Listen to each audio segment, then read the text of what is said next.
The presentation will begin momentarily.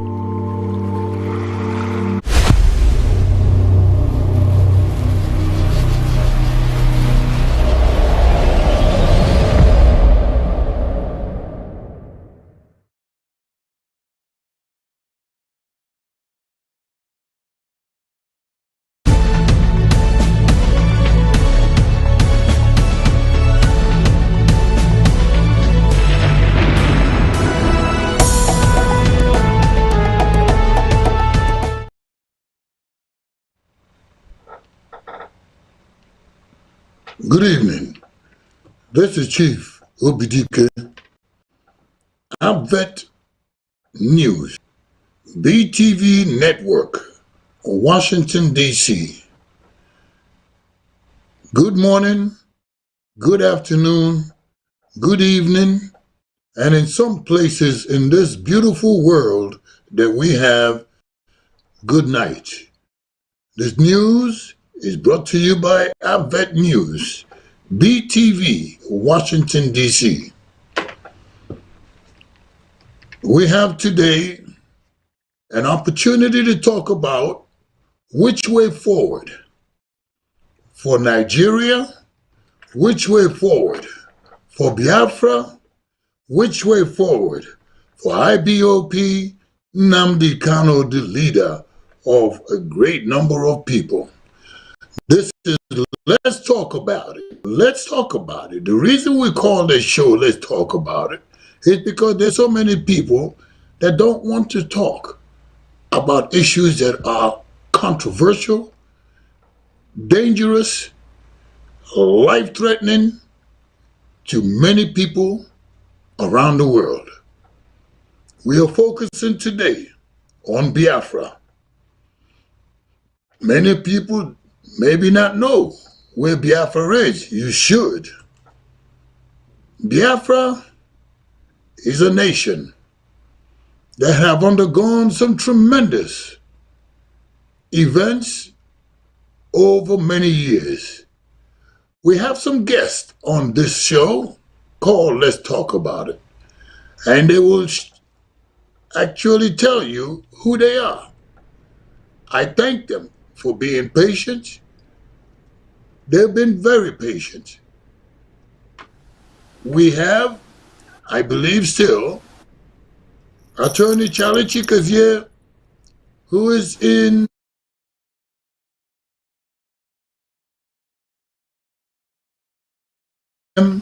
known lovingly Ikemba.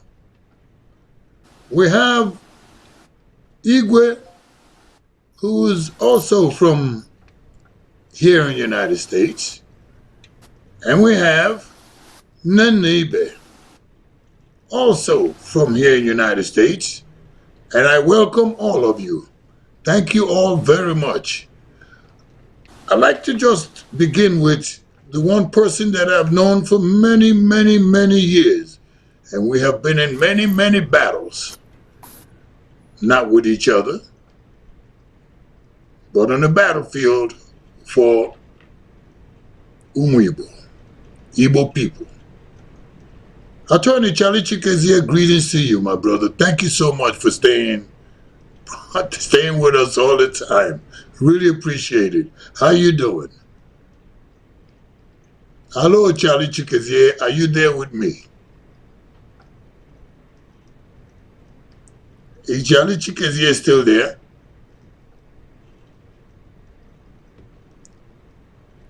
Well, if Charlie Chikazie, a legal practitioner, is always very busy, and we'll try to get him back.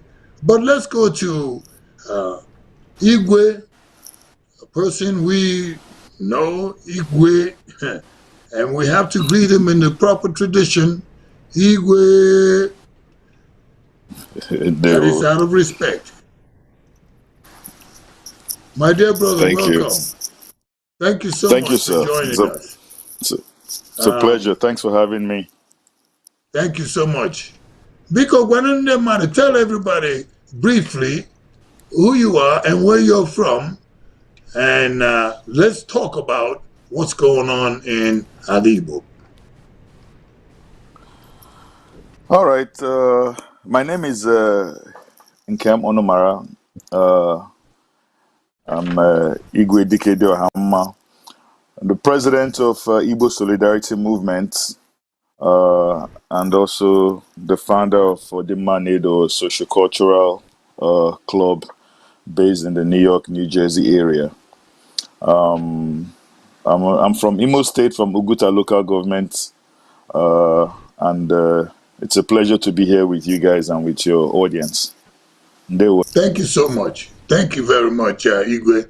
My dear brother, which way do you think that, let's talk about, the first person is Nkemka, no, not Nkemka, IPOB, the indigenous people of Biafra, and its leader, NNAMDI KANU, who is still incarcerated. What are the problems that we will have to face with NNAMDI KANU still being incarcerated? What do you see? How do you see the future with him? Well, it's a very sad situation, and any right-thinking person, any lover of freedom would be concerned about his continuous incarceration, not just based on the circumstances with which he was incarcerated, but also the fact that the purpose of his struggle is one that should resonate with any lover of freedom all over the world. Without going into the details, I'm not in the legal field, so I don't know. I don't know nothing about legalese. I just have common sense.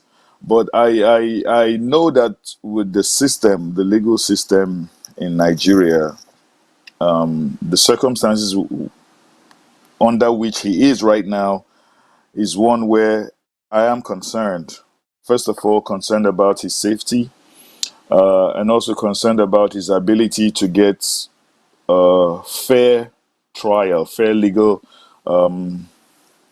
process in the judicial system over there. Already there's been indications of things that make one to be really concerned as far as the courts are concerned. But beyond that, I think his plight and the situation is one that no right-thinking Igbo person can afford to overlook. If he's silenced, then justice and freedom of speech and expression and so many other freedoms will also be silenced in that same process.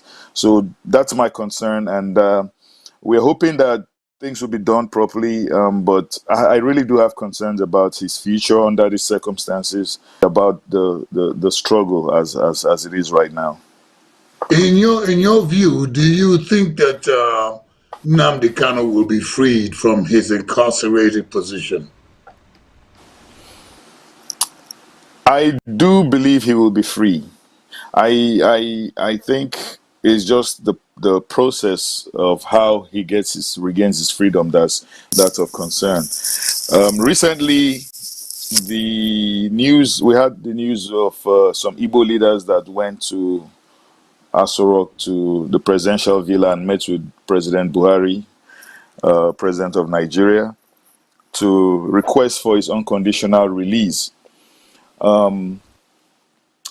It seems they are probably trying to figure out,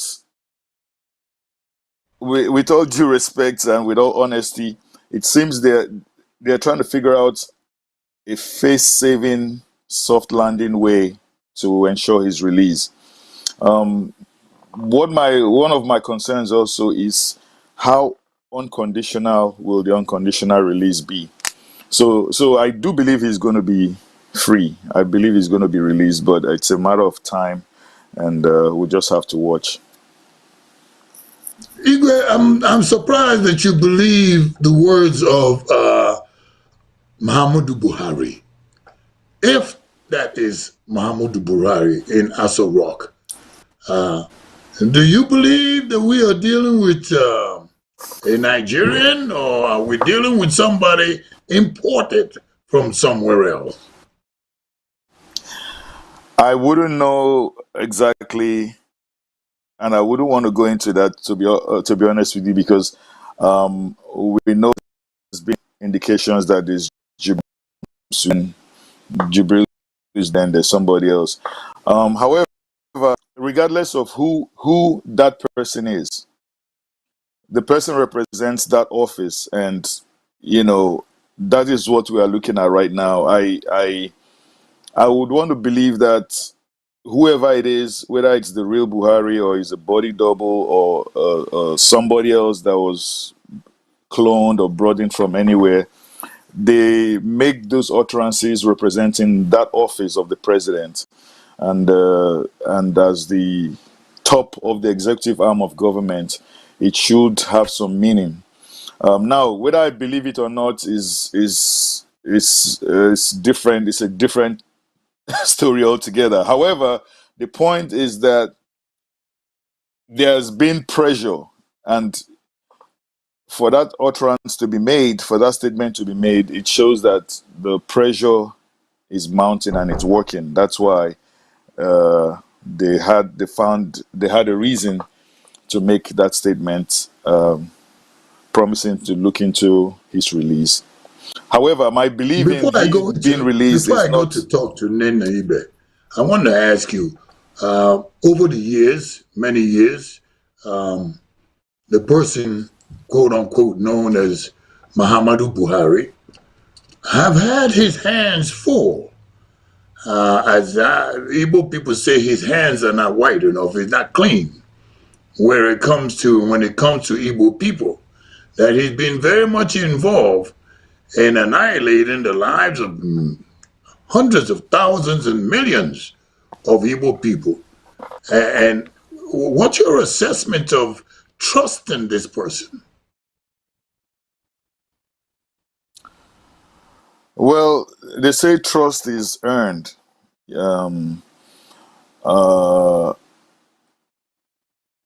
I don't know if I trust him or anybody else. He's not the only one that probably has Biafran blood in their hands, so to say. And I said, especially with politicians, I find it very difficult to trust politicians. In this particular case, someone said he's very easy to read and understand. So I personally think that emphasis shouldn't be placed much on Buhari as an individual, because he's just a part of a system, or part of a clique, or part of a group of people, and he's doing what he has to do. I think a lot of emphasis should be placed on looking at our problems from within. In Igbo, they said, "Aneshula mama before aputa ama." That means you have to look beautiful from inside before you come outside. So if he's perpetrating these things, it would be difficult for him to do it without some kind of cooperation from within. So I think that is a very crucial aspect of the whole spectrum that we cannot overlook. We'll be back on you, but let me go now to my dear sister NNAMDI. My dear sister Ekenekwanga, good evening, good afternoon. How are you? Hello? My dear sister Nenna, can you hear me? Nenna, can you hear me? Yes, I'm hearing you. Okay, welcome. Welcome, and could you give us a brief CV of who you are and where you're from? Well, it's difficult these days to tell people who we are due to the hunting they are doing out there. But I'll just say I'm a Biafran from Imo State of origin. Let me leave it there. Yeah. Well, welcome, my dear sister. I would like to go back to Igwe, but first of all, let me ask you. Well, NNAMDI KANU is still incarcerated. The whole mission, the whole ideology of NNAMDI KANU and the indigenous people of Biafra have always been freedom for him. Do you think that that's possible, that NNAMDI KANU will be freed? Well, there is nothing that makes impossible anyway, so it is very, very possible. Nnamdi Kanu will come out of prison alive, and he will have opportunity to be seen and interact with his followers in IPOB family and other well-meaning friends. So I am absolutely sure this will happen. Very sure that he will be freed. Well, if you were, if you were Muhammadu Buhari, and you've had your hands involved in many atrocities, many killings, many things that has happened to Igbo people, would you trust Muhammadu Buhari? Well, like the last speaker just clearly said, we are looking at that position of Nigerian presidency. And we are believing that whoever is there is, whatever decision they are making is for the office. So I will trust the office of presidency to consider a Nigerian for now, because we haven't gotten our nation Biafra. He's the same man that is forgiving the bandits, the Boko Haram, the ISWAP, that are thousands and thousands of people up in the north, kidnapping, collecting ransoms. When they surrender, he bring them in, put them in a camp, feed them, pay them, and call them repentant bandits. So that spirit that he has to forgive people, that spirit should also be extended to Nnamdi Kanu. Kanu have not done anything up to. Well, you've said something that is quite interesting and is a critical question for everybody who knows about the conflict in Biafra nation. The nation, Biafra nation, that's the mission for the indigenous people of Biafra, to restore the nation. Yes. Do you think that those who want one Nigeria believe that that's a possibility? Is that what Igbo wants? Igbo people, is that what we want? A nation of our own? Let me give an example why I have no iota of doubt that Biafra will. Let's just look at the same concluded Anambra. The loudest mouth that we had on the air, on the television, in the TV, in the radio was Anjoba. He was basking in place to prosecute the election with $225 billion. He will increase it to 250 billion or whatever. But when it comes to the election day, it is for the people to decide who is the governor. So I just wanted them, what we want is referendum. If they give us opportunity to conduct a referendum, then we will know whether the Biafrans want Biafra or they want to be in Nigeria. So this is not about the matter of whose voice is loudest in the air or whose voice is loudest in the social media. So anybody can say anything within the enclave where they are. But let us see in a referendum table, those who say yes, they want to go or become a Biafran, if they are in the higher number, majority carries the vote. And those who said no, if they're in the higher number, majority carries the vote. So the only way to know whether Biafra will be restored or not is through referendum. It is not through the noise being made in the social media. That's my own take there. But in my inner part of my body, by the feelings of the people, by what Biafrans are going through, by the sufferings we are going, by the annihilation that is happening in the eastern region, by the poverty, they are impoverishing us in poverty.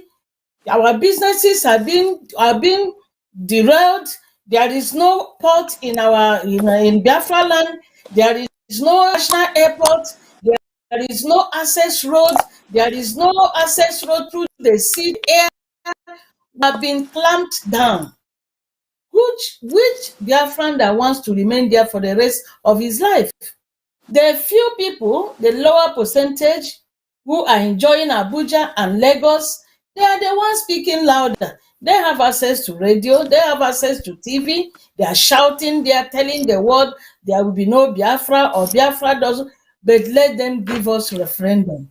Referendum will decide whether there will be Biafra or not. Nana, neighbor. How many times did I call you? 3 times. 3 times. I believe that we should get to Igwe to ask this question about referendum. Igwe, explain to us, especially English-speaking countries, what is this referendum about compared to our own nation, Biafra nation? How do you get a nation through a referendum? Who will participate in this referendum? Will it be the entire Igbo people in the whole Nigeria? You may have to include some cows and some llama and some people from Chad or from some other countries. Huh? Igwe, explain it to us. Referendum or Biafra? Which way forward with this? How do you get about it? Well, again, I wish the Honorable Attorney Chikeze is here to to shed more light on this. I'm not an expert in this field, but from my understanding of the referendum, which has given birth to so many other nations before, it usually applies where people in a specific geographic area elect to decide how they choose to govern themselves, or if they want to be a part of an existing unit or be separate and independent from that unit, and things along those lines. So we have seen that happen in so many countries in Europe, even in Africa. There's been cases. As a matter of fact, some parts of Nigeria used to be Cameroon in the northeastern part, like the Adamawa region and all those things. But they opted to become a part of Nigeria through referendum. So also certain parts of Africa, different parts of Africa, some countries elected to be. I think Southern Sudan also eventually was as a result of a referendum. So it's where people of a certain geographical area decide on a specific issue, especially having to do with their governance and their then they vote on it for those that agree and those that do not, and the majority usually carries the vote. So now in the case of Biafra, yes, go ahead. Go ahead. In case of Biafra. Right. In the case of Biafra, one would expect that it's not just an Igbo thing, understanding the for land in itself. So it's not just Igbo people, but it's all people that falling region will now have a voice, speak and say, this is what we want. We want to continue to be part of Nigeria, or we want to be separate and independent from Biafra, and and be as an independent nation state. That's how it's supposed to work. Well, my dear brother, my dear Igwe, I like to be very transparent. The three legal practitioners that we had scheduled, we ran into some problems, and we're going to bring in Ignatius Soranadi. But before we bring in Ignatius, who will catch up, he's an outspoken member, a very outspoken individual, and I will be posing the very same questions to him, and I thank him very much.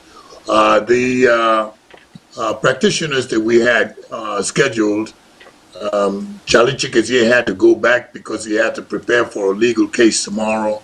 Our lawyer, Jimako, and I'm not going to give up on them. We're going to bring them back. By then, we will have everything in place and all the technologies in place. Our lawyer, Jimaka, called in and he was ready to go, but then NEPA came into the problem that he was having in Nigeria. Therefore, he was not able to join us tonight to explain referendum and constitutional issues and which way forward. And of course, we had another attorney from Washington, D.C., who was having some technical difficulty with his own equipment. And we'll get all that straightened out as we move forward, because everything is going forward. All of us, events that are happening at home are going forward. But Igwe, I appreciate you telling us the views that you have. And I will bring in Ignatius Soranadi, my dear brother, an army man. I greet you. I salute you. How are you, sir? Can you hear me? Yeah, I hear you loud and clear. Thank you, sir. Thank you for having me. Oh, thank you for coming on board. We got quite a number of people that are knocking on the door to come on the show, but we have definitely caught you. Not easy to catch, but we caught you. Thank you. That was a good catch. That was a good catch. One of the things that I've asked Igwe and NNAMDI is about NNAMDI KANU. If they freed him, if Buhari mysteriously free him from incarceration, which way forward? If they just simply released him, but that is before we talk about the dialogue with the chieftaincies that went there to visit him from Alibu. Before we even get to there, but if he became free, do you think that Buhari will free him?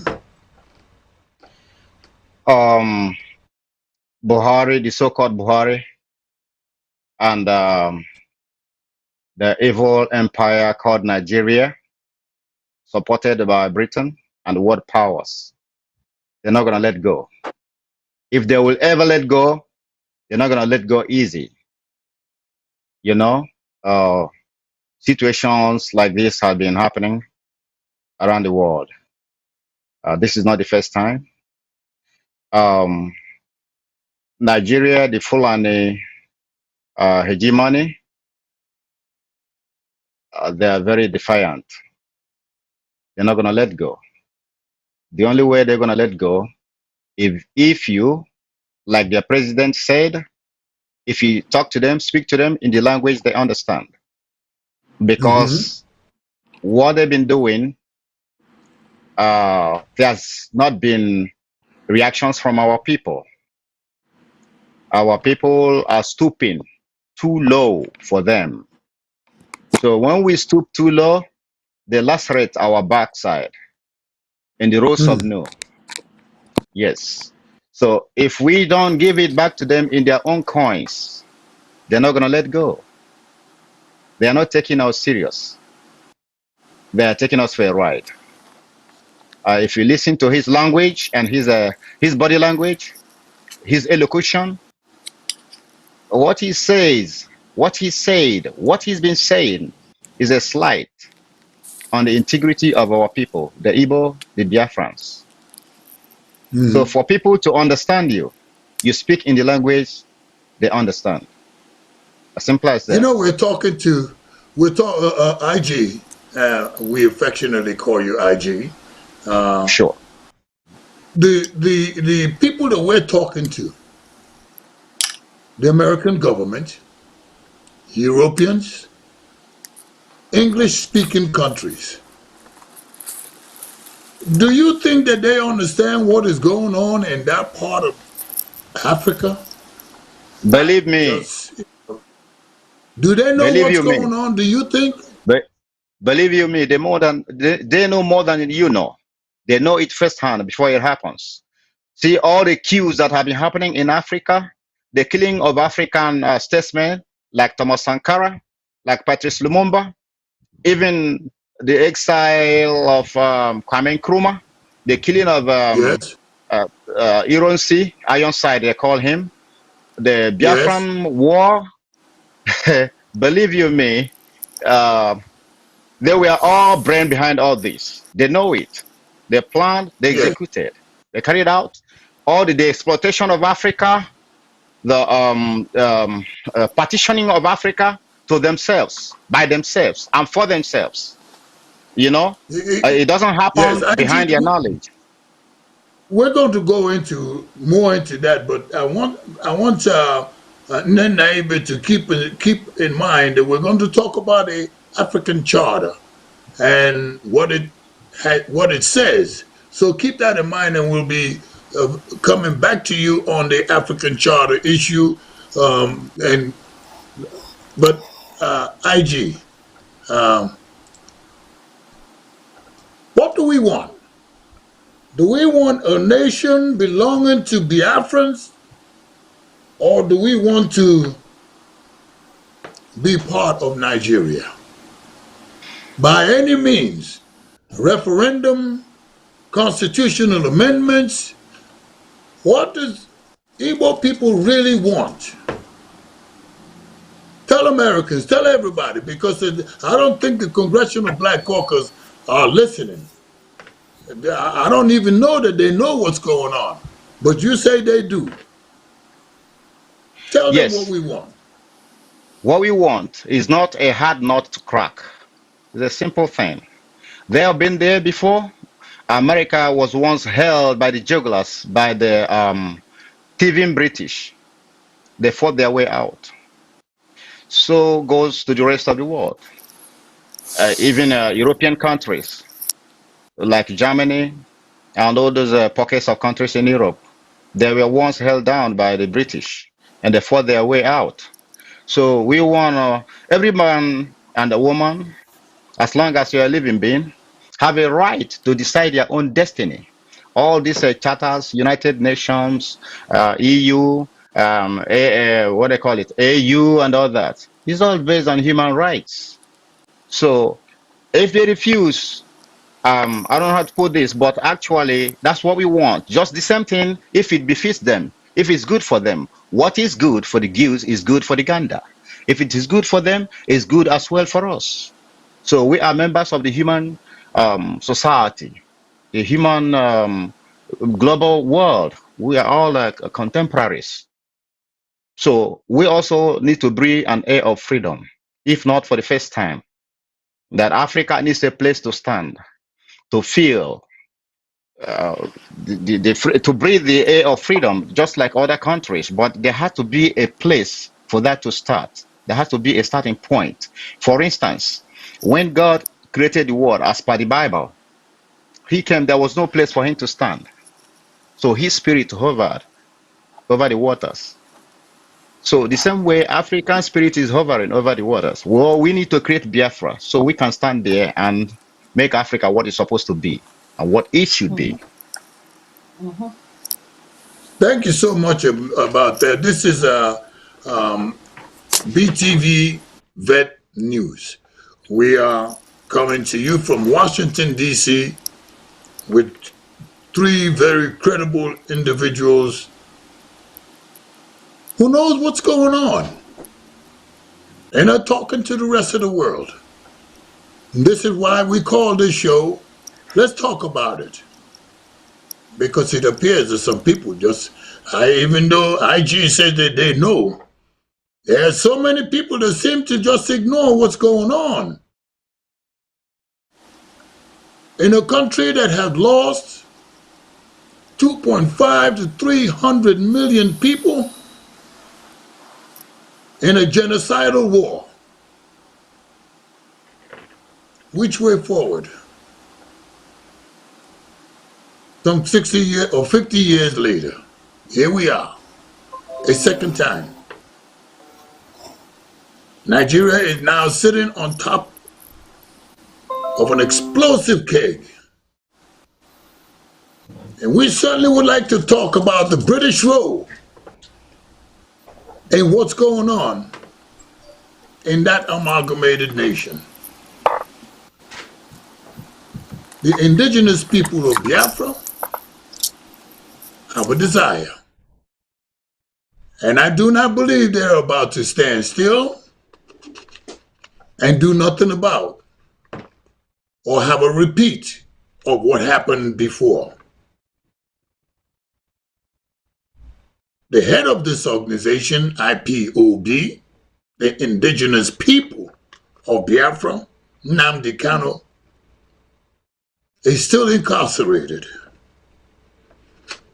Will dialogue with the Nigerian government change IPOB mission of becoming a sovereign nation? That's my question to you. Will dialogue change the mission of the indigenous people of Biafra's mission? Which way forward of a sovereign nation? Igwe, come on in and talk to us. If we dialogue,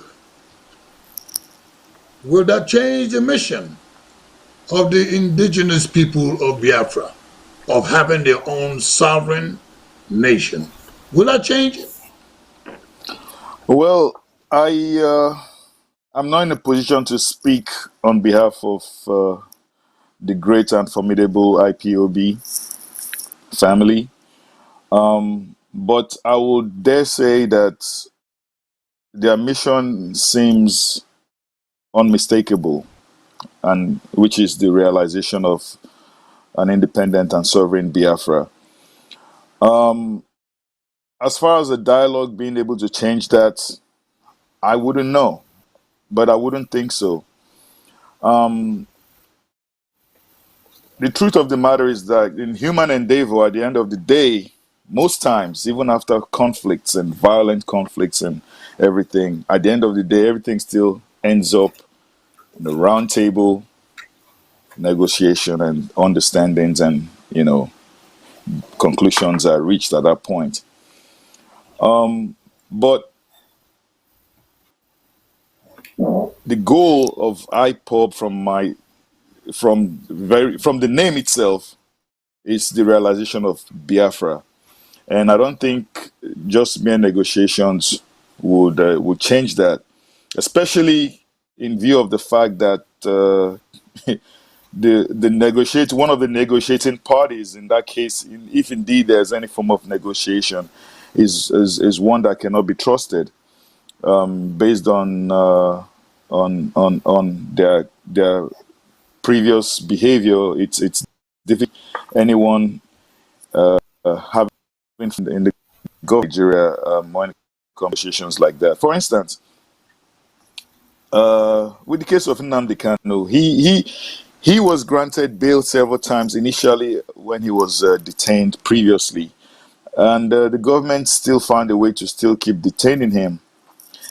Finally, they granted him bail and gave these extraordinarily unusual bail conditions. that were eventually met, and he was released on bail. Same government that still sent to Afaruk Mahia where he was staying. It wasn't like it was a threat. It wasn't like he was about to escape or anything like that. But he was fulfilling, basic terms of his bail conditions. It's supposed to be a form of negotiation, and this party still couldn't of the agreement, which prompted, eventual fleeing of the country.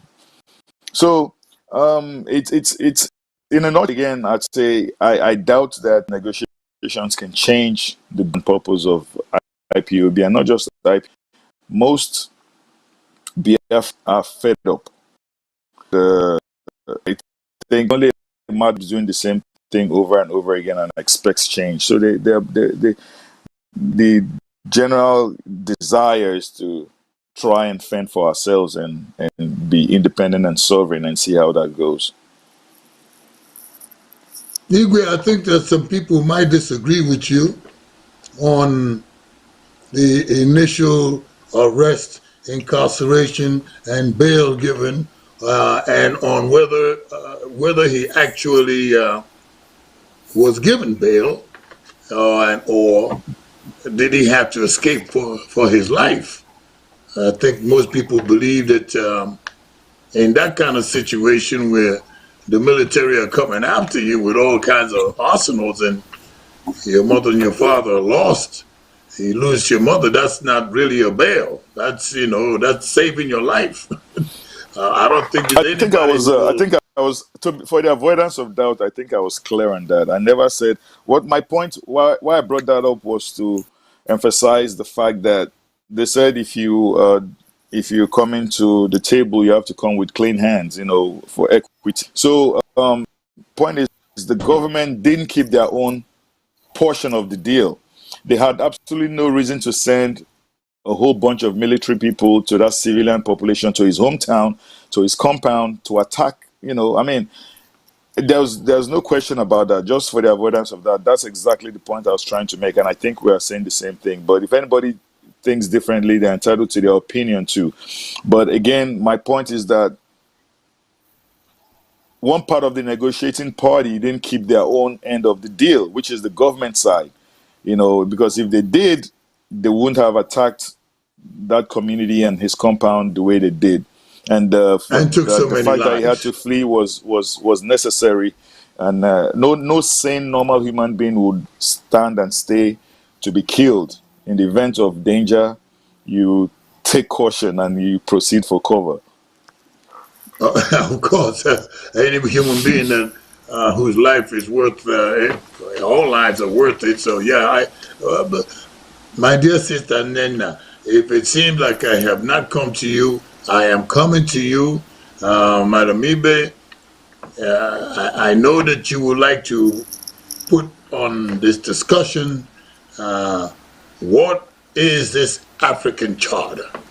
I know and you can talk about any other part of the discussion so far, but what is the African Charter? What is it? Can you give the public, remind some of them what it means?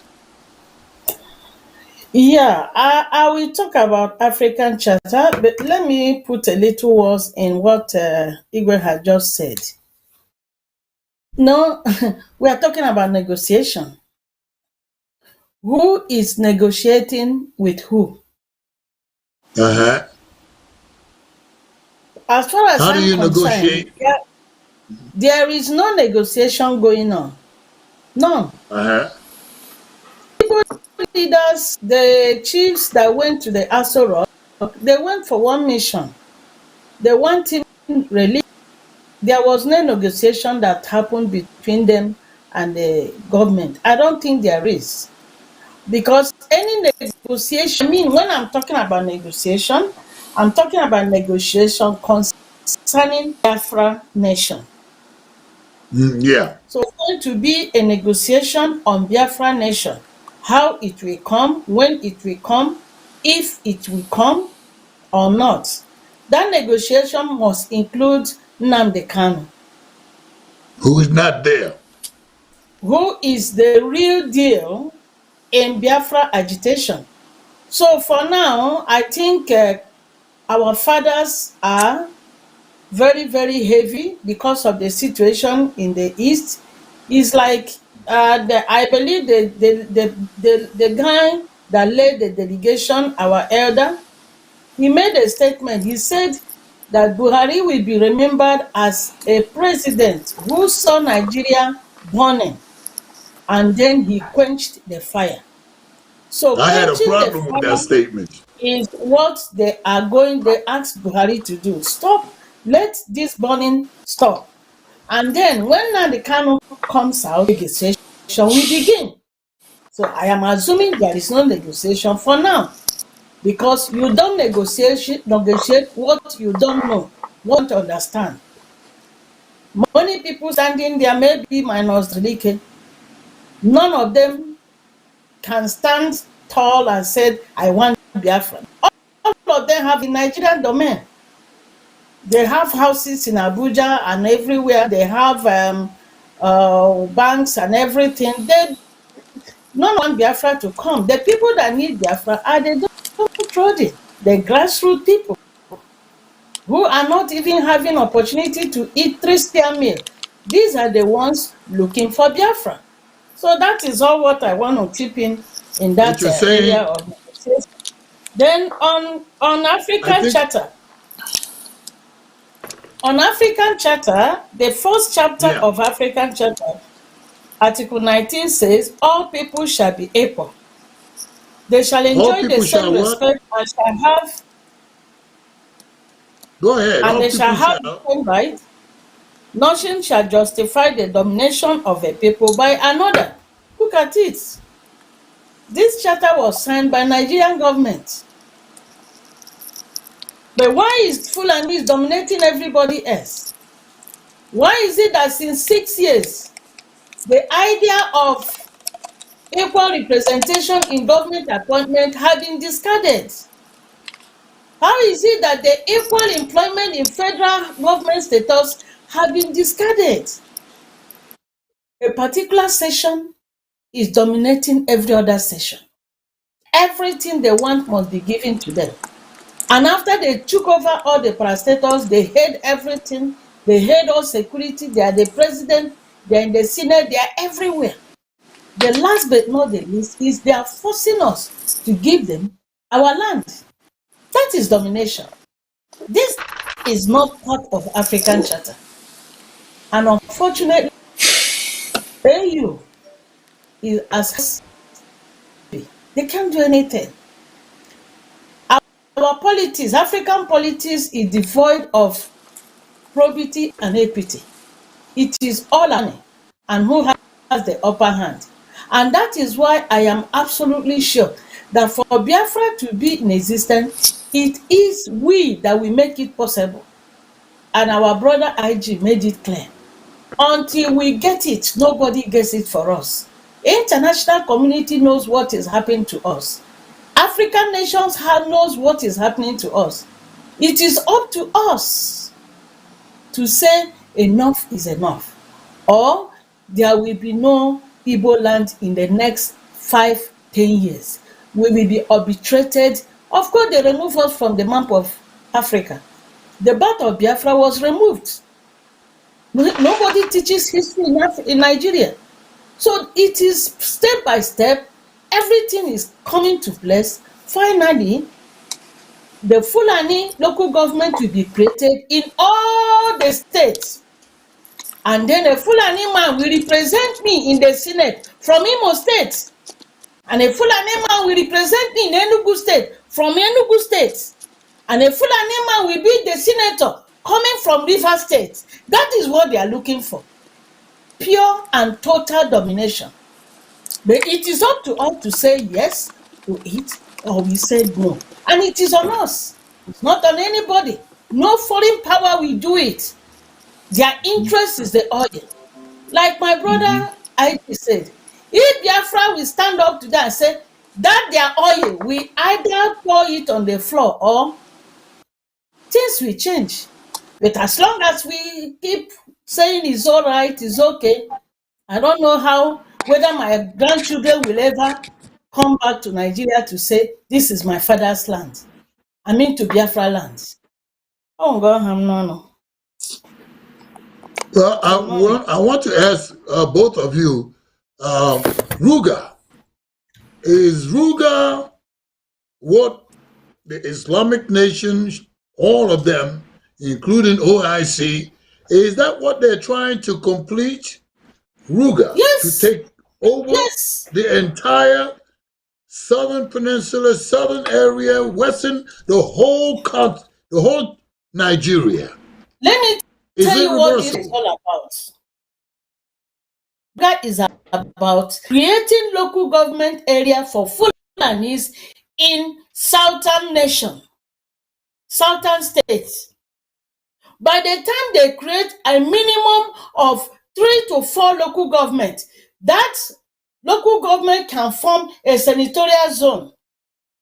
And then they will elect a Fulani man who will come from Imo State to represent what's supposed to be Igbo land or Imo State. And then when they get how many senators around the 5 eastern states and get maybe 5 senators, then they have finished the domination. Anything that concerns Igbo nation will be killed instantaneously. That's what Fulanization is all about. Creating enough local government area that will give them enough representative, that will give them enough senatorial seats in the National Assembly from the southern Nigeria, including all the Yoruba states. That is what Fulanization is aiming at. And this could be achieved in the next 10 years. Igwe, That's what it is. do you believe that Ruga can be reversed? The domination. Do you think it's possible to reverse it? Or do you think it's going to move forward? Igwe, are you still there? Yes, I am. Oh, do you think that Ruga is reversible? Oh, second, please. That domination.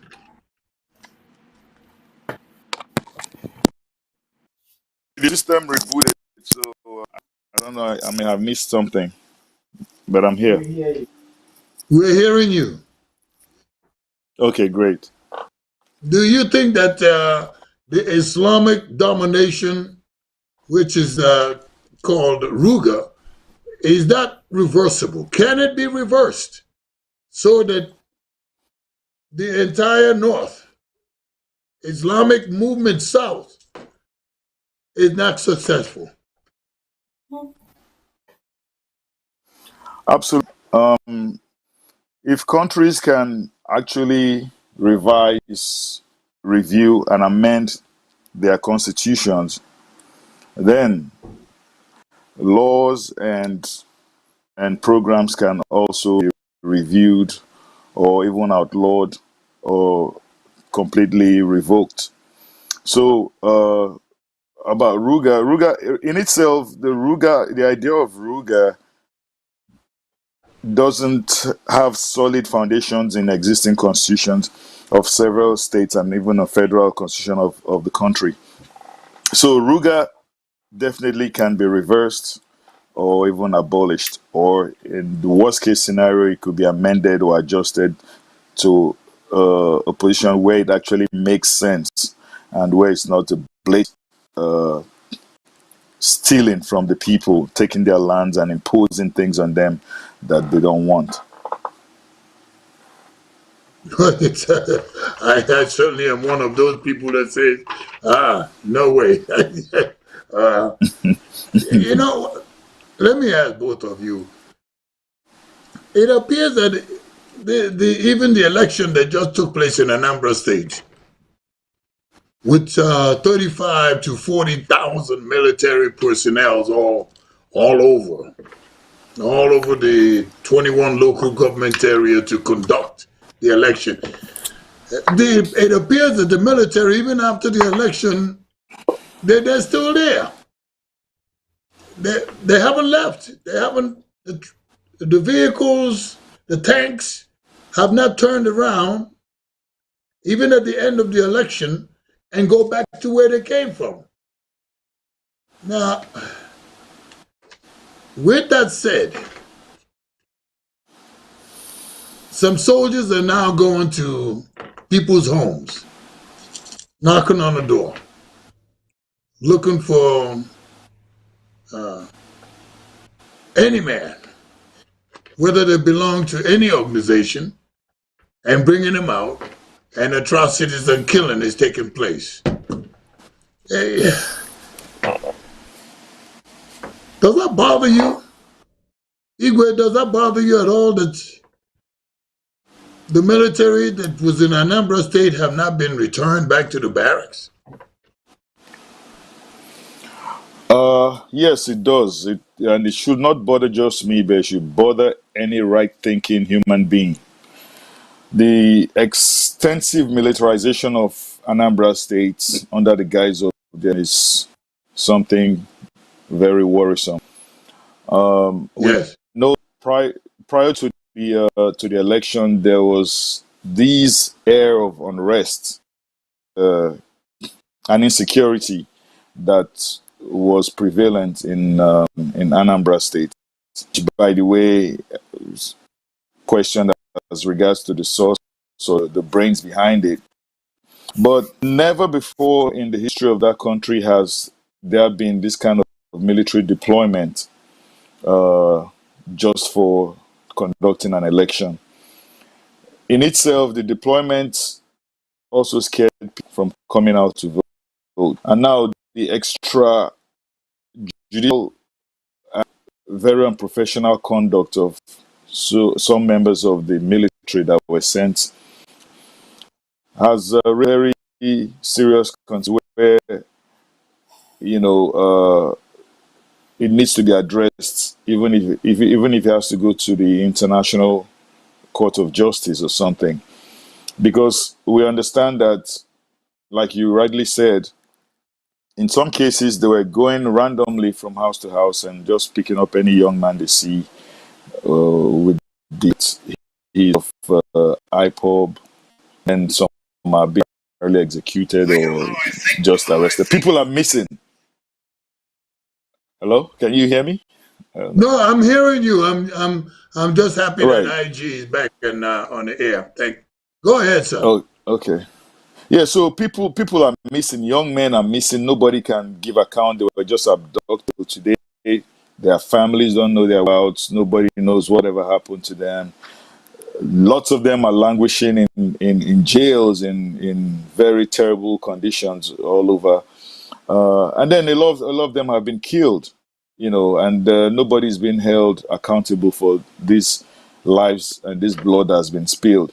So yes, the presence of the military is of concern to me, and I think it's the election is over. If they are still there, it's time for them to go back to the barracks.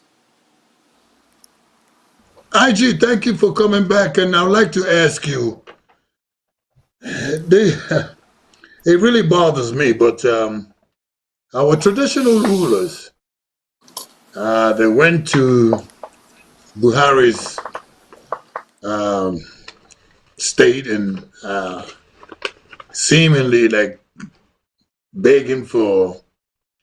I just don't like it, but that's just me. Begging Buhari to release NNAMDI KANU. And do you think that that's something that Buhari would do? Release NNAMDI KANU? And if he does not, which way forward for NNAMDI? That's a stubborn fly called Buhari.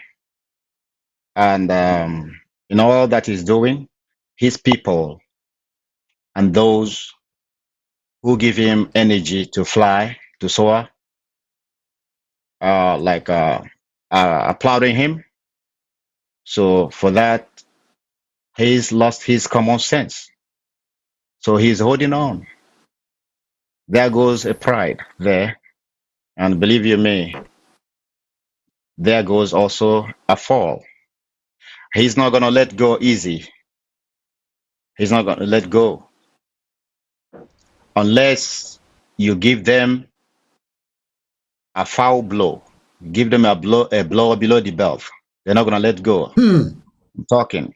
Yes, the scripture says it. I'm pointing it out right. Resist the enemy. Resist the enemy, and he will flee from you. We have not put on any resistance. That is why they are showing off. You see? So when we speak in the way that they will understand, give them a hit below the belt, then they will, approach us with caution. We Yes, have brother some thing. callers. We have some callers coming in. Not yet, but we have some people that would like to call in. So I'll take some calls.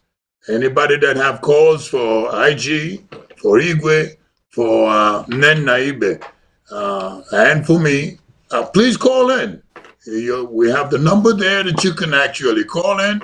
Call the studio. We're ready to take some questions. The studio line is 1202-250-0001. Call in. We're listening. We're waiting for you. But go ahead, my dear brother IG. Yes. Go ahead. I'm so sorry. Oh yeah. When you are looking for freedom, when you are looking for a way to escape captivity, there is no easy way out of that. There should be no ornamentations. You don't have to be politically correct, diplomatically correct, or religiously correct. All this will come into play after you have, freed yourself and established yourself. Take, for instance, the state of Israel. While they were living, it has happened 2 times in their cycle of life. The first one was recorded in the Bible. Next one was recorded after the Second World War, when they were almost annihilated from the face of the earth. Annihilated, yeah. Yes, they were driven away from their fatherland. They had nowhere else to call their homes. They would have chosen to stay back in Europe, where they were merchants of gold. They were doing well, like the Igbos say, our property in the north, our houses and all that in the north. They should have stayed there, and then there would have been nothing like Israel today. But they summoned up courage, came together in Oslo in 1948, said, we got to go home. There's no place like home. Do you know that the rest of the world resisted them? Do you know that the devilish Britain resisted them? Even went there and had a military occupation of the Israeli territory. Encouraged the Palestinians. Those are the Philistines, like you used to hear in the Bible. Right. The Palestinians, they changed it. They call the Palestinians Philistines. Those that never, the same thing. Our own Philistines are the Fulanis. They don't let us rest. They don't let us to have a sense of belonging, supported by evil Britain and the rest of the world. So the Israelis, they took it upon themselves. They took it as a thing of a responsibility. Every man, come on. They took it up, fought out the devil, cut off the pangs of enslavement. And today they become one of the greatest, even a very small country, but they're so great. You can't fight them militarily. That's what's up. That's what's there. If you keep begging them, ain't nobody gonna listen to you. Believe you me. To the rest of the world, to the white world, I'm gonna say this: you as a black person don't exist. You're not humans. You might think you are. They don't look what happened in Biafra. Way much outweighs what happened in Kosovo. But do you know the NATO organization, also North Atlantic Treaty Organization? They picked all they had and liberated that place. Take, for instance, what happened in Rwanda. They closed their eyes and watch that genocide materialize. What happened in Burundi? What happened in Sudan? What happened in Biafra? First of all, that thing that happened in Biafra did not just happen from 1968 through 1970. It had been happening since 1945. They've been killing and killing and killing.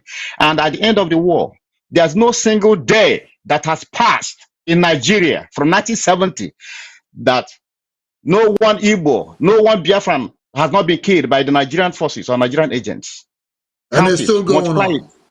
Yes, there's no single day that no Biafran has not been failed by Nigerian military, police, name it, call it. There's no single day.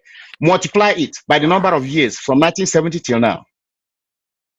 IG, this is American Biafran Veterans News. This is Biafran Television News. Washington, D.C. Many of us are veterans of war. We're soldiers. And what you have said, both about Israel and about Biafra, is, in my view, correct. I just want to ask you. I want to ask you something. And, this is something that we need the world to know. We need the world to hear us. Is war inevitable? Or will the so-called peaceful dialogue prevail and Nigeria remains the same? What is your view?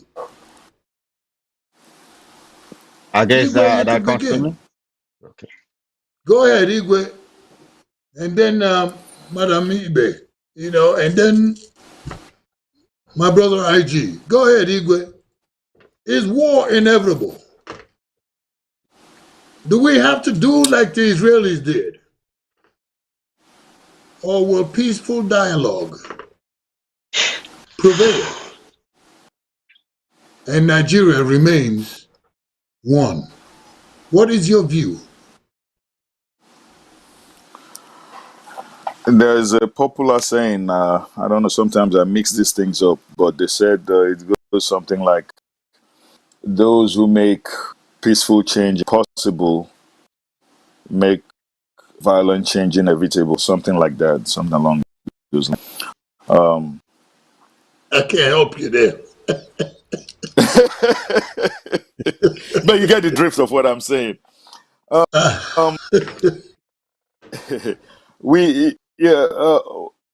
Military conflict or war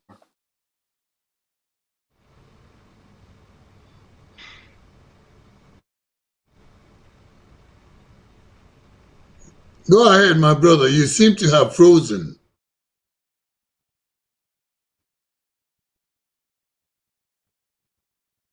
Well, in that case, I'll come back to you. IG, what do you think? What I think? Yes, is war inevitable? Or will peaceful dialogue, so-called peaceful dialogue, prevail and Nigeria remains as one? Okay. It depends on what you mean by peace. There'll be no war if there was no peace. And there'll be no peace if there is no war. So, for you to get peace, you must be prepared for war. On the other hand, does the people that you are involved with, do they understand what it means to be peaceful? Do they understand the language of peace? They don't. There are always multiple people down. And there's this one popular song by one of the reggae artists, Peter Tosh, where he used to sing, everyone is crying out peace, peace, but none is crying out for justice. So there'll be no peace if there's no justice. So what we need is equal rights and justice. Then that's when you talk of peace. You see? Yes. Where there's understanding, two people can lie down on the edge of a sword. But believe you me, When there's no understand, the people you're dealing with, they don't understand peace. They don't share common values with you. So it's not going to work. Peace is inevitable. Peace is elusive there.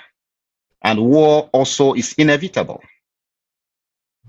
If two people don't struggle together and, weigh their power and all that, that ain't going to happen. You practice Sharia up north. The Fulani, they want Sharia and they want to shove it down your throat. They want to rub it in your face. And that is not your way of life. That is not your value system. And that's not justice, not peace. Then there's going to be no justice. There has never been justice. If you live side by side with them, then there's going to be no justice. Okay, there are kinds of wars. You're talking about war. We are fighting, we are at war all along. It's not being called war because we have not fought back. You see, there's war, there's a religious war. Are you free in Nigeria to practice your religion in the north? But they have mosque in the east. They are free. We are not free. There is economic war. They stopped the building of airports, seaports, roads, and all that. The smaller any economic move you make in Nigeria, it doesn't happen because they have themselves all over the place. You order something, you import something, they will confiscate it. Tell you this, they go against the laws of the land. They don't obey rule of law. They don't understand. It's not in their diction. They don't understand. There is I've mentioned religion. There's political war. These people tell you point blank in your face that you cannot aspire to be a president in that country. They occupy all political positions. And this has been going on. So when you talk about, are we going to fight war, is this, so what are we not doing about war? We've been at war all along. There is infrastructural war.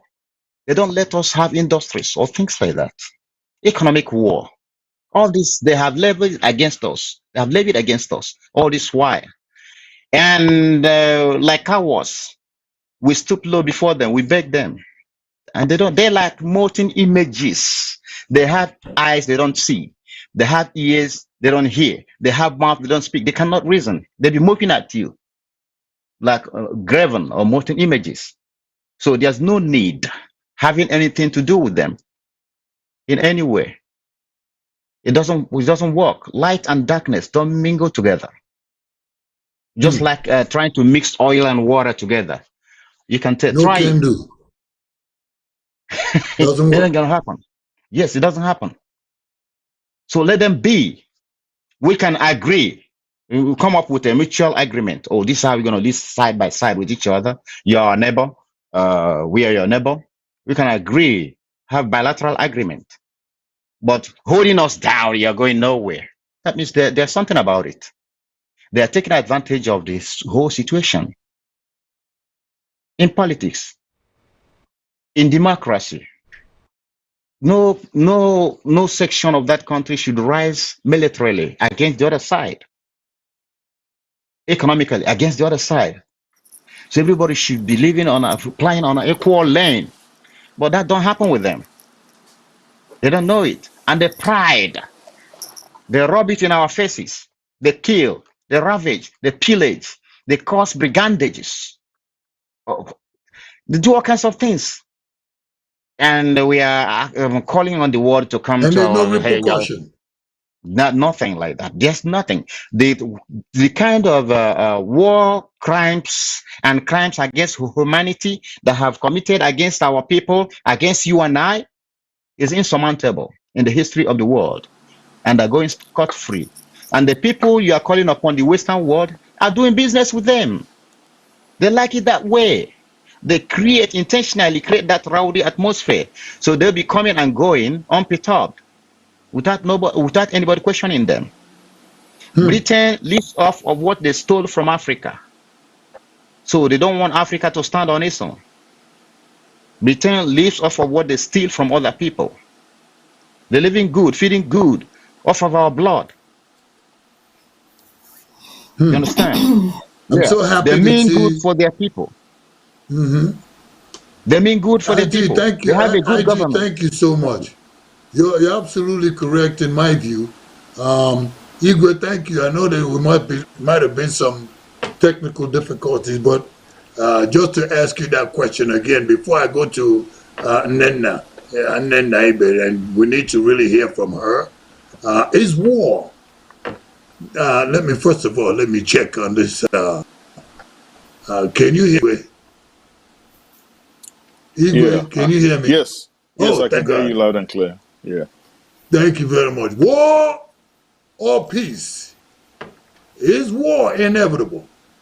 Is that what Biafrans have to really finally fully do? Go to Uh, war? Forget all this talk about peaceful something.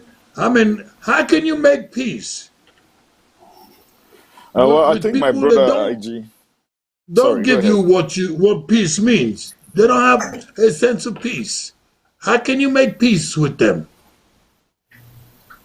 Well, I think my brother IG already summarized it pretty much.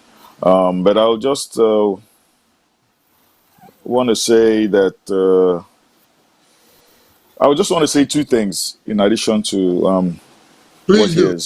is very eloquently pointed out. One is the fact that before engaging in war from the standpoint of military confrontation, every and all possible options must be exhausted. And we must continue to persevere in that regard. And secondly, if those of you with sound military background would relate, war is something that's it's not a joke. It's something that Ugly. requires proper, adequate planning, strategy, and everything else that goes with it. Only a fool goes to war without preparation. Like I just said, we're already in a war of survival that we've been fighting and we've been excelling. People came out from the Biafran War penniless. And if you had $1 million or £1 million in your account back then, all you got was £20. And our people have survived and excelled in that war. So in various fronts, the war is ongoing, and we've been excelling. But when it comes to the military part of it, we want to exhaust and absolutely exhaust every possible option. Secondly, To not go to war. You're yeah, saying we have to secondly, exhaust all possible options not to have war.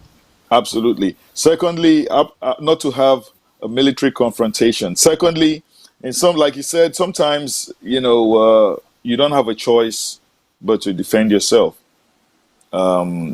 Just recently, there was a case that the jury just decided yesterday or the day before, the Wisconsin shooter guy, and he was discharged and acquitted because they said all he did was defend himself.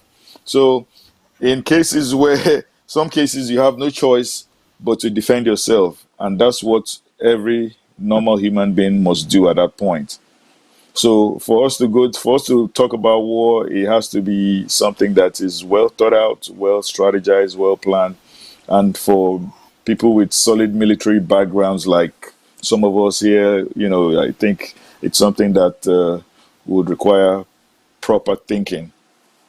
Thank you. I concur with you to exhaust as much as we can, not to engage in confrontation and war.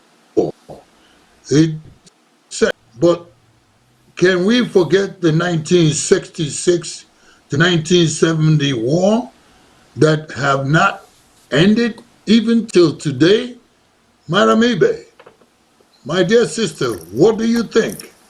Is war Well, like inevitable? Igwe said a few minutes ago, those who makes peaceful change impossible, they make violent change possible or inevitable. My question now is, Whom are you negotiating peace with? Is it somebody who knows the meaning of peace? Do you give what you don't have? Who have ever seen a peaceful Fulani man? Saying only good morning to a Fulani who didn't understand that you said good morning might shoot you. So the issue here is this: if we keep on being afraid, we are not yet prepared. We don't have armored car. We don't have fighter jets. We don't have AK-47. We are not going to go to war. Those of you in the military, you know the war strategy. First and foremost, everybody wants peace. I want Biafra to come in peace so that we can peacefully demarcate our regions, our borders, and man it.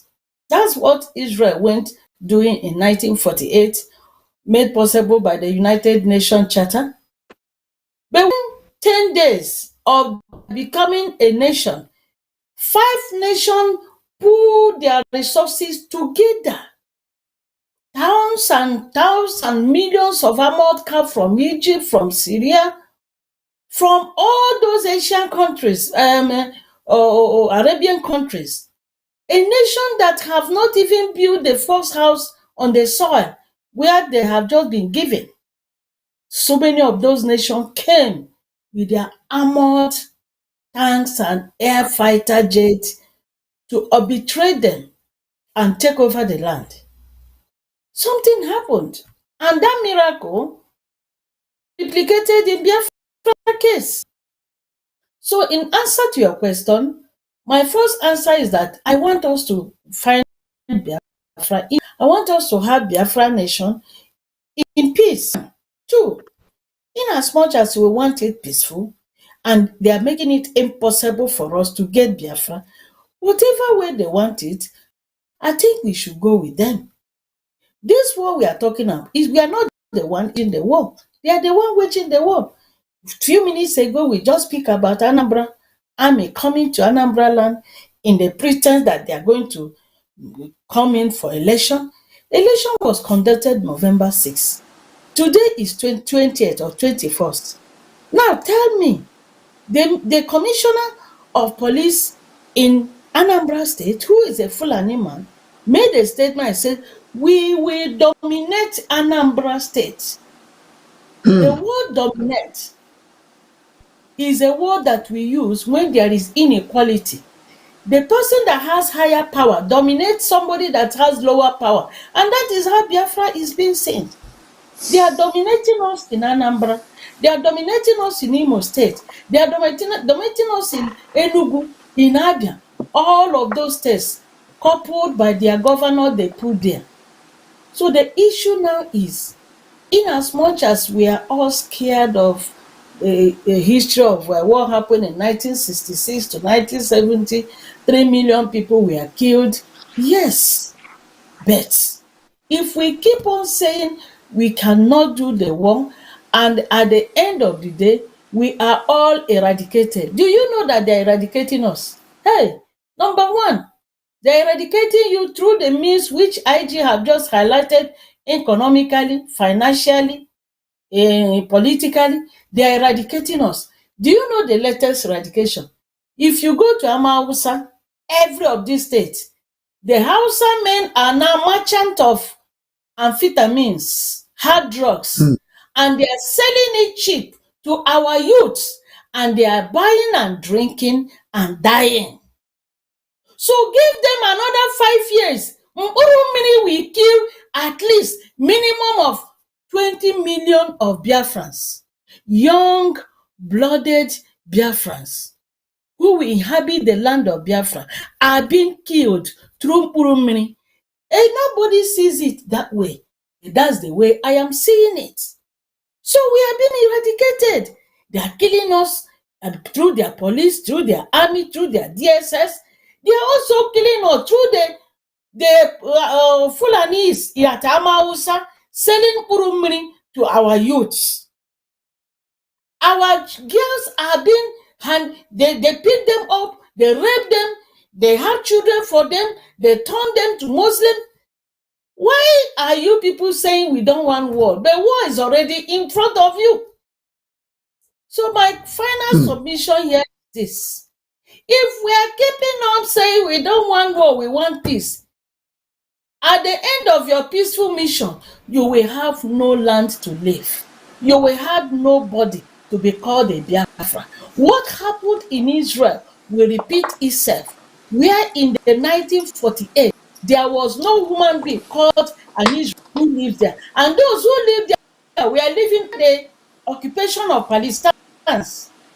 Even Israel government was playing that they become citizens. They were foreigners. Like IG said, Britain even went there and occupy it and become the Lord in Palestinian land. So what are we talking?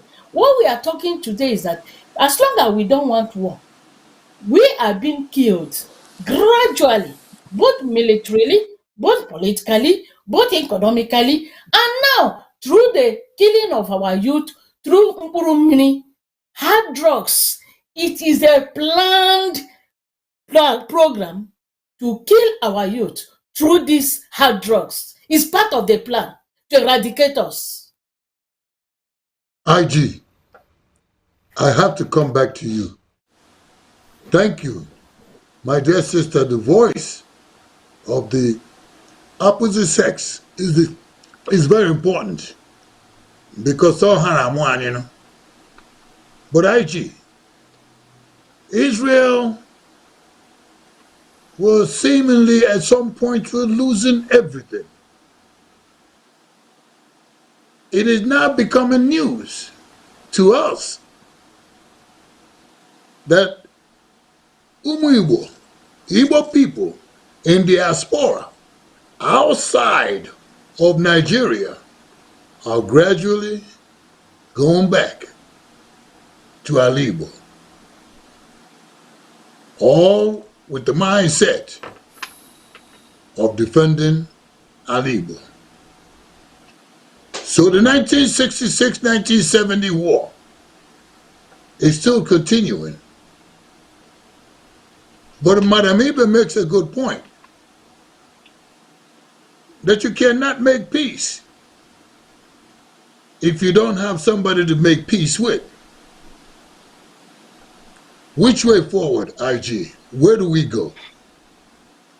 The way out, the way forward is to pull the bull by the horn.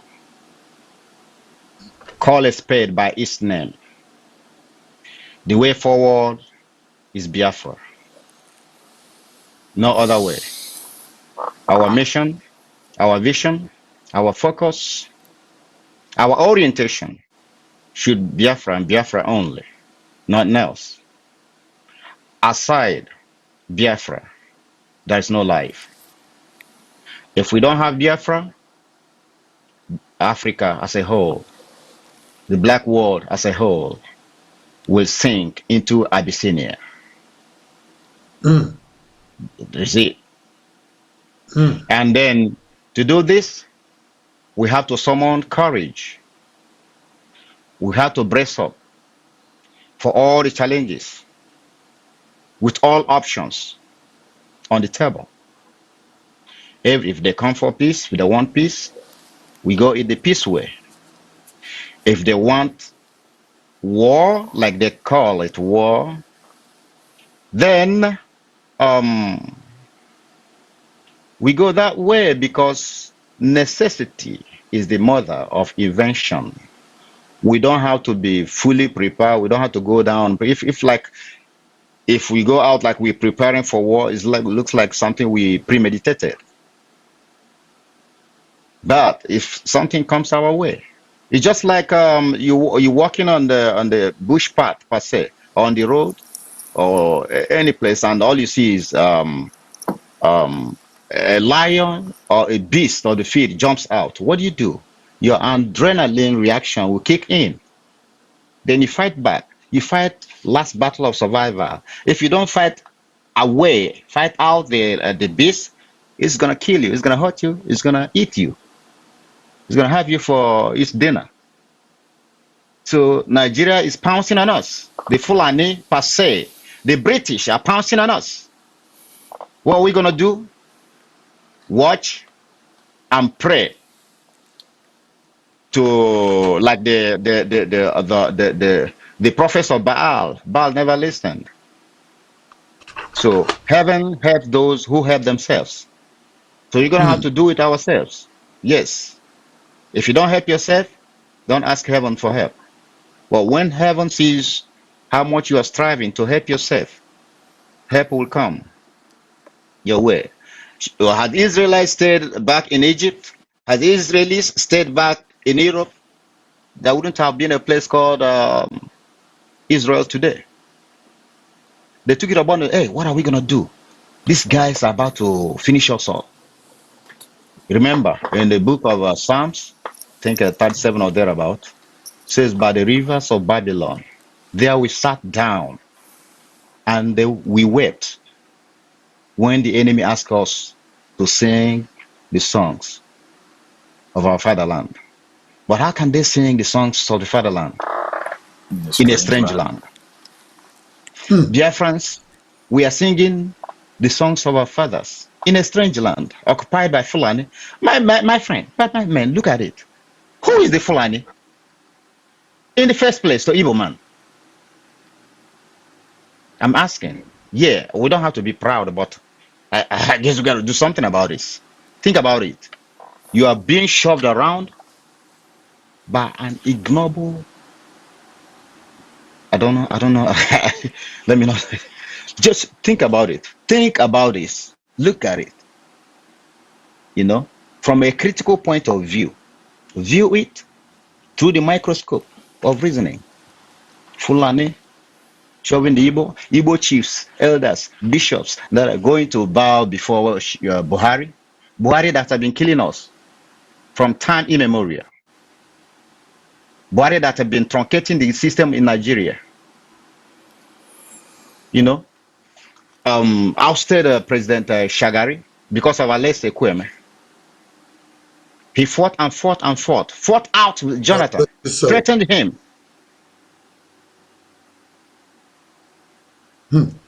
All these questions that I've been asking you have come in. Quite a good number of people have been asking. I want to chip in something real quick. Absolutely, and then we'd like to get back to Madam NNAMDI. Go ahead. Okay. Go ahead. See, you see, sometimes we need to understand in this modern era, warfare is not always conventional. If we are strategic, then there might be other ways to put pressure or inflict pain on an enemy and get the desired result without having to engage in conventional confrontational warfare. I'll give you an example from the Nigerian context. I've said this before. During the Niger Delta, people had the agitation, if some of us can recall. They had MEND, for instance, and other groups that were championing the cause of the Niger Delta area. They really inflicted hurt on the Nigerian government. How? They hit the pocket. Nigerian government depend on oil revenue, almost 100%. And the oil was coming from the Niger Delta area for the most part. And what did they do? They affected oil production, stopped it in some cases. So the funds were not coming into the pocket of the Nigerian government. And the ripple effect was global. Oil prices went up due to the unrest in the Niger Delta region of Nigeria. So what happened? The government had to pay attention to the agitation of the Niger Delta militants. And also the international community had no choice but to also pay attention because OPEC was affected. The oil prices globally was going up, and the average American saw their gas prices go up. And they will ask why. Which is happening now. Right. So they were able to achieve that. And what did they achieve? As a result of that agitation, Goodluck Jonathan became president one way or the other. Well, that's not the only reason, but that's part of the, the result of that agitation. The government started paying attention to that region.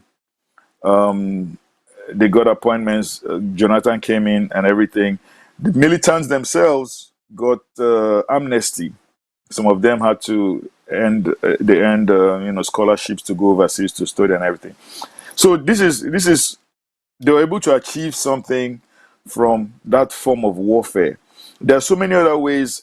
Right now, warfare is no longer the border. It's wherever you are is your battlefield. If you are in Kaduna, if you are, so there's so much that can be achieved when we think out of the box and look at ways where we can inflict, where the government maximum can feel damage.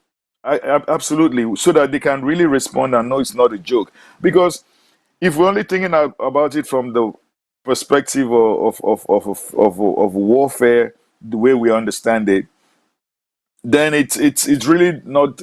We're in a complete disadvantage. Look, Secretary Blinken was in Nigeria. I think virtually. I don't remember exactly, but just recently, and the U.S. signed all these agreements and everything, and I don't hear them say anything about the Biafran struggle or what is happening in the southeast of Nigeria or anything like that. So there are so many ways we can, because, and why is that the case? The case is because they're dealing with the Nigerian government. The oil prices are high now. So, they're trying to regulate the thing and make things. They already called on the president of the United States to release strategic oil reserves so that they can bring down the prices. So there are so many of these things that, like IG pointed out, if you don't make yourself relevant, the West don't care. They don't care about you. You have to make them care about you. And at the same time, depending on them to liberate you, you got to fight for yourself. But you have to make yourself relevant so that they know that, okay, we have a stake in this thing and it's in our best interest to make sure that these people are happy, or else it's going to affect us. There's no permanent friends or enemy in U.S. diplomacy and in most international diplomacy. There's just permanent interest. So you have to find out how to make that permanent interest of yours theirs. And that way you can be able to achieve something. Thank you so much. This has been a great let's talk about it session. And we're going to be having more of it because so many things are happening at home virtually every day. We're losing a lot of lives, and we have to really do more and do something about it. My producers have given me a thumbs up, warning, and I would like to close, but before I do, give me a thought from you, a last minute think.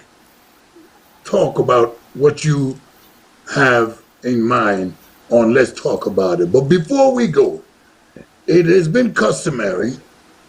First of all, let me thank all the people that sent questions in. Thank you all very much. I really appreciate it.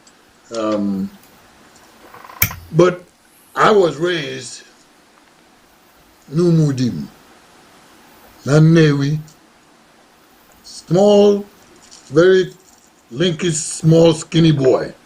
And here I am talking to the world. And I've always been raised to respect all of Papa's wives. 4 of them.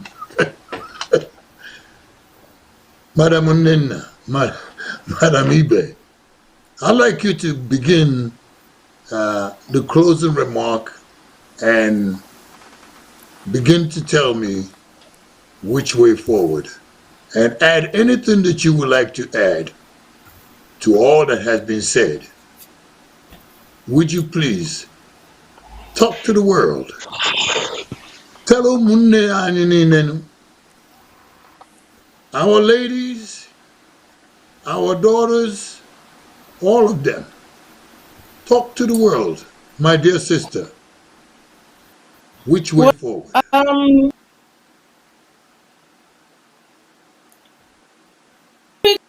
Charter number 2, colonized or oppressed people should have the right to free themselves from the bond of domination by African Charter on Human and People's Rights, restoring to any means recognized by the international community. This is African Charter. He said the oppressed people have the right to free themselves, and in doing that, they use any means recognized by the international community. One of the recognized ways of freedom is to fight with gun. I'm sorry. South Sudan didn't in the platter of gold. Israel did not get their in the platter of gold. After the Berlin Wall, the USSR was disintegrated. Those nations that were merged together, like Yugoslavia, Czechoslovakia, they all break according to their tribal lines. They all break according to their ethnicity. They stand on their own with one language, one culture, one religion. And they are all thriving today. That's why when you go to Europe, you see hundreds of nations, little ones. Some of them are 2 million, some are 4 million, some are 5 million. The important thing that individuals in that country, they are having what a nation look like. They have the right.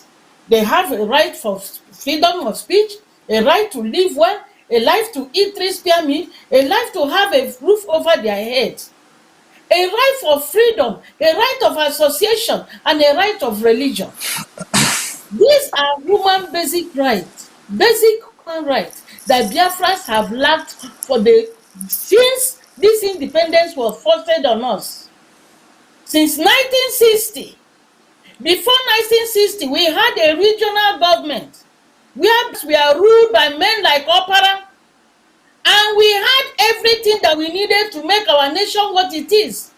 Ojujuwa had their own. Cocoa House was built in 1950, I think 58 or 59, if I'm not mistaken, from the produce of cocoa by Awolowo. Awolowo brought television in 1948, first television before France. They were developing according to their pace because that region was one people, one language, one culture, one religion. Then when we were all mixed together, in Igbo land we call it Egbagbaro, then nobody knows to it. That's why Fuller come and point a finger at our nose, and there is nothing we can do because we are looking. But remember, a man that will carry AK-47 to look after his car, how will you make peace with him? Waiting your cassava with his AK-47 at his back. If you tell him to carry his car out of your farm, he will shoot you. That is the language he understands. So I will round up here by saying that if Biafrans want to exist as a nation, if they want to exist as a people, if they want generations unborn to have a land called their own, this is the time to do it. And the way it is now, I don't see any peace. Because who are you negotiating with peace? The people that went to Abuja to have NNAMDI KANU release, they are not fighting for Biafra. I have to say it. So if they want to negotiate for peace, and the minimum peace we might want or looking for is to go back to our regional governance. And from there, we can move forward. But that we should all be fostered in Nigeria, and maybe they will appoint one Uzodinma type of presidency who is an Igbo to go there and do their bidding. My dear, that is not acceptable to us. And I want to speak to the men, Biafra land. Biafra land, posterity will judge you men. If you keep sitting there and watching and waiting, when you have helicopter and fighter jet and AK-40, a room filled with AK-47, is then you will go to war or whatever. I don't know. But this is the time. I was just going through my WhatsApp now, and I discovered that the dreaded Ekumeku has been formed again. Whoever does that, oh, I just hope and be and not mention to our struggle. And secondly, I just also read that the militant in, I won't call them militants, the agitators in Niger Delta have blown the Ajib oil today. I don't know how that is true. So anyhow, anyway, ndị Igbo si ebe ọbụla nwa si ebi ụwa ya firi, we need to be free. I can't be this year.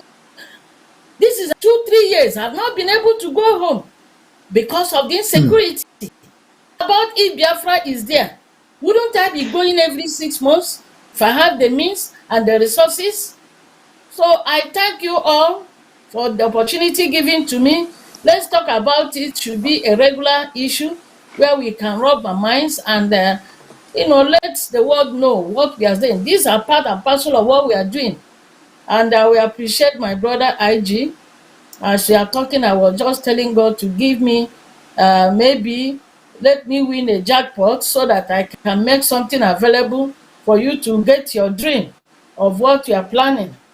Thank you all, and thank you, Igwe, for all your efforts. And thank you. God bless you. God bless you, my sister. Thank you so much. Thank you very kindly. Your message is well understood. Your concern, your expressions, anybody in the world will understand what she said and what she meant. And she is very serious about it, and so are the rest of us. So let me go by, I suspect, chronologically, IG is younger than the rest of us. But let me ask IG to come in, and considering the amount of time my producers have given all of us, come in with your own conclusion on this let's talk about it segment. Okay. Yes, I'll go by picking from the African Charter on Human and People's Rights. And I'll pick a bullet number 21, if you like, call it article. It says there, all peoples shall freely dispose of their wealth and natural resources. This right shall be exercised in the exclusive interest of the people. In no case shall a people be deprived of it. In no case shall the people be deprived of it. Now, you hear all the Nigerian billionaires, they got all that from the oil flowing from our side of the divide. And the white people call the oil or the crude oil fossils. Fossils, these are the blood of our ancestors. Yes, fossils. Fossil fuel. These are the blood of our ancestors. They've been drilled by the north. They lay pipe from the east all the way to the north. And now they laying pipe from the east all the way to the north across to Niger, Morocco, and others. They mine, they harvest our natural gas with which they feed the whole world. And we don't get nothing out of it. All the industries, yes, all the coal in Enugu, they messed up that one. We had what do you call it? What is that cement made from? Cement, lime also. They closed it down. All the industries, they shut down. All those things that give us, leeway to, have an economic breakthrough. They shut everything down. Ibeto Cement, they gave all the importation and exportation license to one man, one Fulani man. They call him Dangote. Through him, they siphon money from Nigeria to the rest of the world. What they call it, the illegal money laundering. They launder money from Nigeria to the rest of the world. So they have deprived us everything that will enhance good living to our people. So we are in deprivation. They don't let us be. So now on this charter, United Nations Charter, African Charter, this and that charter, all those things are fine prints written out, but they don't abide by it. But the fact the Western world are on the side of the oppressor. These are just written there for you to read and jubilate. So that is why you have to take your own destiny. Every man has a right to decide their own destiny. We have not decided our destiny. That is why we are being trampled upon by this, I don't know, dregs, human dregs. They're trampling on us. They're jubilating. They're giving us a litmus test. And they see that what they thought we were is not actually what we are. We portray them that we are cowards. We cannot defend our territory. We cannot defend our integrity. We cannot defend our people. That is why our chiefs went there begging. They should have given. They should have gone there, giving ultimatum, giving order that you have 1 second or so to let this guy go. This is one man who has come out. I mean, NNAMDI KANU, come out, speaking, acting for the people, taking risk. Lost his parents. Every now and then they'll be chasing him all over the world, and they're jubilating. You know, they have. It's like they have caught the big fish they were looking for, and that is it. Now, what are we gonna do? They have done it several times. They killed Ironsi. They killed our prominent men. They chased Ojukwu out of, all people, all of our people. They kill them. They kill. That's all they do. That's what they deal on us. That's what they deal. I mean, that's what they pay us back. When you talk of the Nigeria independence, it was fought by us, gotten by us. They didn't even participate. They did not participate in getting independence for Nigeria. But what would they pay us back with? Killing, war. They have confiscated all the war instruments of war, all the security positions, all for themselves. With this, they would intimidate others, harass, kill, do everything. We don't have no say. And then I want to issue this. And you people, all the people that think they are very important, they identify with the Fulani and the British. Remember you're doing this at the cost of your people's blood. Remember, they don't have no regard for you. They are killing your people. They have no respect for you. And you think you are very important. You better think twice. Remember, in a situation of conflict, the worst enemy is the closest one. So these in-house rats, these people with the mentality of let's go back to Egypt. Let us remain in Egypt. After all, we have cucumber and all that you can eat. Remember, but you living alone. You left the land flowing with milk and honey, and God is pointing to you towards that direction. Go back there. These guys that are millionaires, they have oil wells in the east, but no Easterner have oil well. They have gold in the north. The gold is for them. They mine it, they sell it off for them. But our oil, and then they plant their stooges in our midst, like in the form of governors, senators, and all that. And they make them swear an oath of allegiance to them for themselves. And then they bring their military. Remember, whenever military says operation, it means war. So some of you don't understand it. They have Operation Golden Dawn. You think, no, that means war. They're fighting us. They had Operation Python dance. They were dancing us. They were fighting us. They had Operation Crocodile Smile. They are killing us. They're fighting us. That is war all the time. That's what it is. Operation means war. Military has no business in a civilian enclave. But guess what? The Nigeria, today cannot boast of any foreign war they have fought.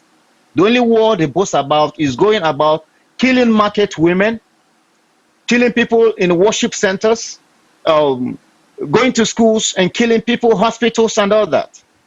Killing people in the street, unarmed. That is what makes them military. But this is a breach of laws of war. This is a breach of the Geneva Convention. And the world is looking the other way. They go to villages like invading forces from foreign land. Even invading forces from foreign land, they obey laws of war. You don't shoot women, pregnant women. You don't kill people, elderly people, sick people in the village. You don't raise down villages. You don't bomb churches. You don't bomb places of worship. You don't bomb cemetery. You don't bomb antique areas where people preserve for whatever, for historical place sites. But these people destroy everything. They eat up everything. Thank you so much, my brother. Thank you. Thank you so much. Thank you very kindly. Very well put. Very distinctively put. Very clear message. And in captivity, in the end of what you're saying, enough is enough. Igwe! Igwe. Chief Obidike. Yeah, Chief Obidike. I leave the end to you to give us advice, to tell the world, in Germany, in France, globally, in our Libo, in Congress, the President of the United States, everywhere in this world, the title Igwe has a tremendous meaning in the culture of our Igbo people. My dear brother, please, on behalf of humanity, tell us which way forward.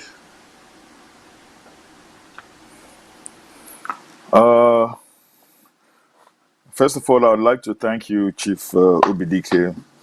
When you mentioned Umudim, I just remember the family that I'm close to from Newi, the great Ofamata clan. Ukwoji, Umudim. I want to thank you very much for this platform. I want to also thank my fellow panelists here, IG and Madam Neka, and also the participants and viewers or listeners all over the world that might have joined us. We will have to recognize the reality. I'm not going to repeat anything that we keep saying the same thing, so there's no gain saying the same thing over and over again that everybody knows. However, I'd like to say the importance for us to be awake at this time can never be overemphasized. And also the need for us to be united as a people. I mentioned it earlier on that if we are more intact, more cohesive together internally, then these things won't be as problematic as they are to us as a people. The Igbo is known to be very strong, very smart, very enterprising, very powerful, and it's something that we are, and we have to continue doing that. And in doing that, we have to be very careful to avoid a trend that I've seen where there's a lot of infighting going on. Igbos are known to be very opinionated. If you go to every village meeting, every town hall, people have opinions and they like to express it, you know. So we have to learn how to allow people to express their opinions, even if we don't agree with them. And let us use advanced reasoning and logic to bring them to our side. The biggest problem we can have is when we self-implode. And that is when the put divisions internally within us, and due to that, we might not be able to achieve what we are supposed to accomplish. So I'd like to encourage everyone to stay woke.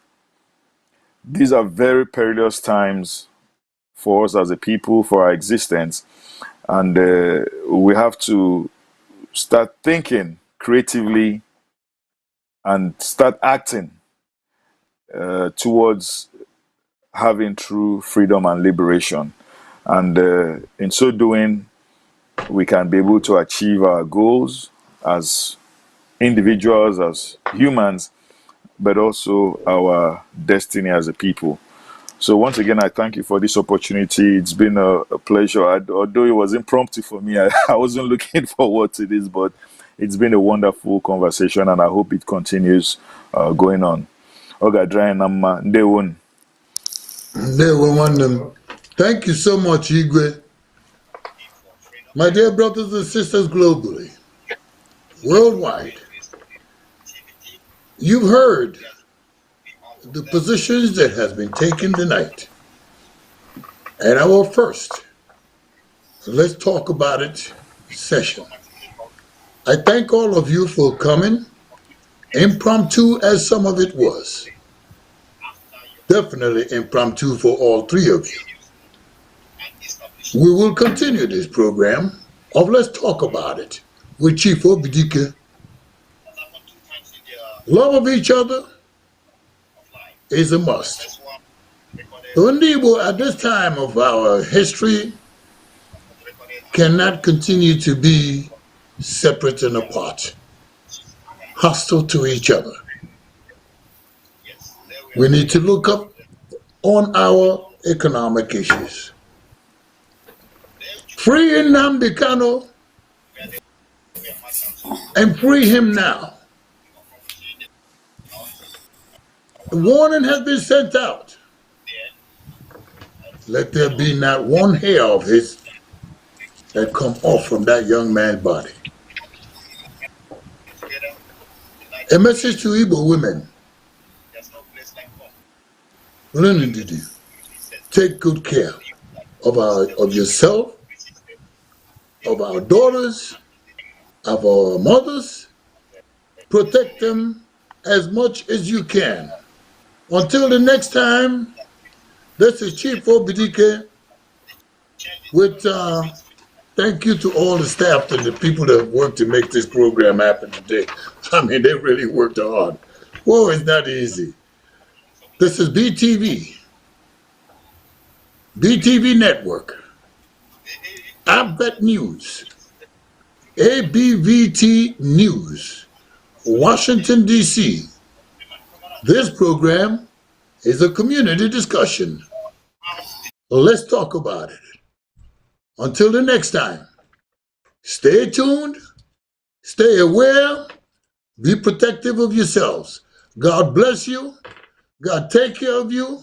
And most important, take care of yourself.